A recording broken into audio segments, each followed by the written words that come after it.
আচ্ছা, আমরা হোটেলে এসে ব্রেকফাস্ট করতে চলে এসেছি। এই যে আমরা ওয়েট করছি এখন ব্রেকফাস্টের জন্য। কি খাবি ব্রেকফাস্টে আজকে? ভেজ না নন ভেজ?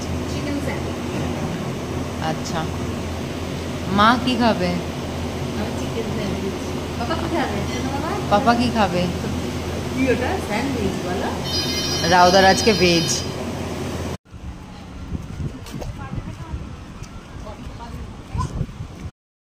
রিয়েলাইজ করলাম যে এই গরমে এই রোদে মানুষের কতটা এক্সাইটমেন্ট থাকতে পারে। এখন বাজে সকাল 10টা, পুরো কাঠ ফাটা একটা রোদ্দুর, সবাই স্নান করতে নেমে পড়েছে। তোমাদেরকে ভিড়টা দেখাই, দেখো একদম ওই মাথা থেকে পুরো এই মাথা একদম ওই দিকে।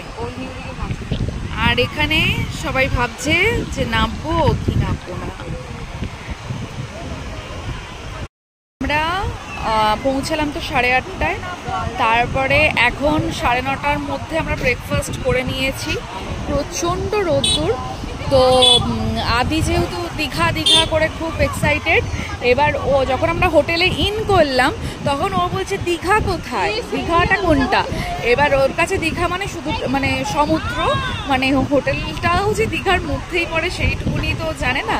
তোর বাবা বললো কিনা যে তাহলে আমরা চলো ওকে দীঘার সমুদ্রটা অ্যাটলিস্ট আগে দেখিয়ে আনি। তো খুব এক্সাইটেড, ও তো এখনই নামবে বলছে। তারপরে যে সি বিচ কিডসের যে খেলনাগুলো আছে, ওই বালি তোলা, যে বালতি ঠালতি ওইগুলো আনা হয়েছে,